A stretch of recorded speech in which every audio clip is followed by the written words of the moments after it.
Hello, sir. How's it going? Pretty good. How are you? Well, you said brighter today. That happens after a win. Is that Yeah. what it is? Keep it bright. Keep it bright. Speaking of, Going a little early today. Walkthrough got moved up a little bit, so sorry about that. Were there any big adjustments made halftime, or obviously it was a big change? In your mind, what happened in terms of first half, second half? Yeah, for whatever reason, I think we came out a little sloppy. I think as much as anything, we just couple missed assignments, couple, decision-making things across the board. So it just came out a little sloppy. I don't think there was necessarily a huge fundamental approach that changed. I think the guys, we just settled down. The guys, got together at halftime, and I think they just, they believe in what we've done to this point. They believe in where we're going, and it finally just got a chance to just show light to that. So I think we felt like in game one we left a lot on the table. I think in the first half we felt like we had a lot of just self-inflicted wounds, and then we came out the second half and just executed much better. There also was a personnel change on the offensive line. I guess how did that lead to improved communication? Because it did seem like communication and pass protection was a little better in the second half. Yeah, I mean, I think you hit it on the sense of the communication. I think you have a guy that's been in the deal for 3 years now, and so he came in and he can kind of control that a little bit more. And I think he did a great job with it. I think that's all it was. But improve that communication. Sorry. Just play off that. Antonio said that there's still a long way to go with the offensive line, but he seemed encouraged by some things that happened in the second half. Do you think you guys discovered something up front you can build on going forward? Yeah, we're early in this process, right? You got a new group of guys playing together. You got a new system in there, and it's the start of a new season. And so I think I think it's just all about getting better every single day and feeling more confident about what you're going to do and getting to learn each other, getting to play with each other. Colton missing all that time. He hasn't got to go next to, a left guard and have that communication stuff, and that's huge, or a tight end. So I think all that stuff's really big, the communication part of it. We're just going to keep getting better at it. We believe in the process, and we're going to continue to work through that. for members of, Brock Bowers has seemed to earn a lot of praise, obviously from Rob Gronkowski, Davante Adams this week, and I was just wondering for you, what have you thought about his composure as a rookie on the field, and also his versatility, ability to use them in so many different schemes? Yeah, both really unique for such a young guy. Did it in college, so it's not like it's unexpected as far as the versatility part of it. But the capability to dial in and the detail of everything and feel really comfortable within the scheme is pretty cool for a young guy. And then the guy's a football player, so football comes natural to him, and he's got great instincts. And I think it's just going to just continue to get better for him in the sense that once he gets a feel for the game, his opponents, and who he's playing against, I think all that stuff's just going to continue to get better. But it's pretty cool for a young guy to kind of hit this stride so quickly. Coach, speaking to a couple members from your O-line yesterday, they said that Baltimore was very, very loud, and that kind of played a little bit into the lack of communication or the miscommunication they had there in the first quarter. How much are you leaning towards your fans this week, being a home opener, to make that same chaos? Yeah, I mean that's the coolest part about the NFL. You get into these really cool environments, and we feel it when we're on the road sometimes when the Raiders fans they've been killing it. These road trips, we feel those moments, and you can just those just help, right? As much as you can get the defensive line the opportunity to get off the rock before the offensive line, that's really the game. When you talk about winning a line of scrimmage, like that noise alone can be a factor as far as who wins that line of scrimmage in a run play or a pass protection play.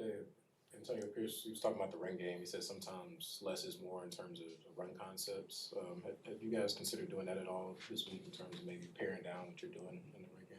No, I think as much as anything, and I think what he's alluding to is we just got to dial into responsibility and make sure guys feel really good about what's in front of them and making sure we're on the same page. And I think, we're not going to use noise as an excuse because that's part of our game, and we got to play in crazy environments, and so we got to make sure that we're down in the same page. And I think as much as anything, I think the simplification of making sure that we're all on the same page. Like as far as where's the answer is in simplifying, making sure we're fundamentally sound and that we're on the same page. Over the past couple of days, obviously that moment where Max Trice was talking to Gardner on the sidelines kind of gotten a little bit viral. What can you say you said to Gardner that also helped in terms of helping him calm down in the second half? And can you just talk about how he responded in the win? Yeah, I think my approach, honestly,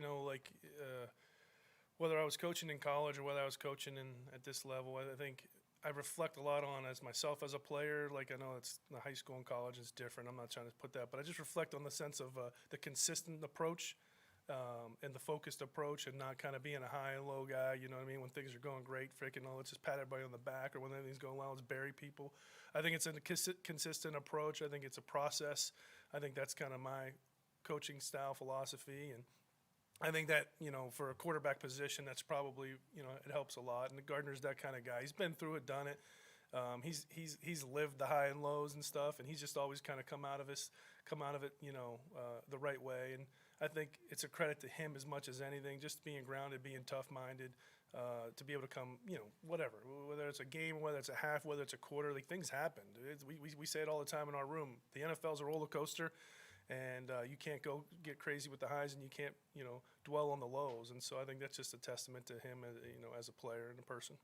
When we talk about the run game struggling, at the end of the game-winning drive, everybody knew you had to run, everybody knew you were going to run, and you actually were able to run the ball. I guess, what did you see there? How proud were you of that, at least, if, you got a little bit going? And I guess, did you see something there that you could build going forward?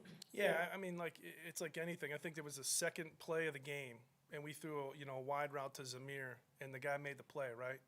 We start off the second half, he gets a wide route. What happened? He made the guy miss, and we turned almost an explosive play. And so I think it's as much as it can be as simple as that.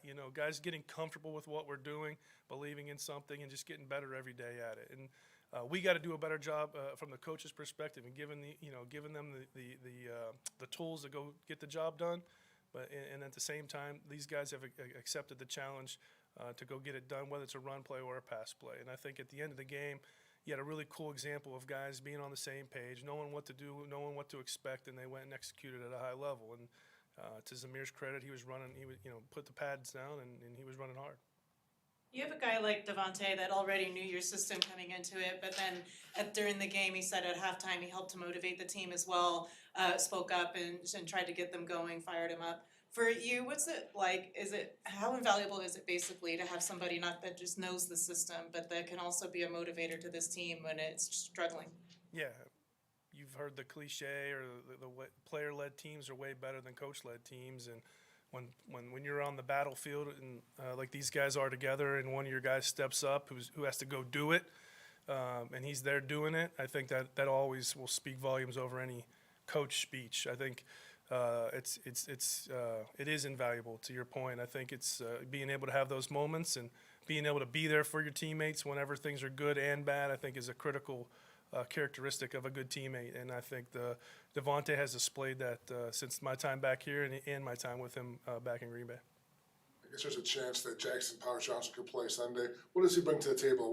What can he add to this offense? Yeah, no, I'm excited for him.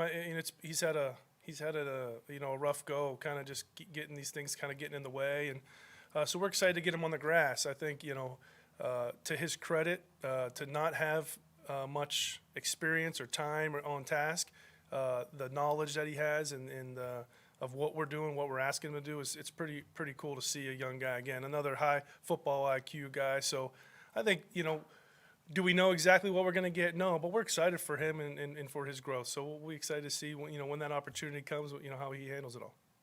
I guess one of the positives you can take from the first two games is how clean you guys have been in terms of penalties.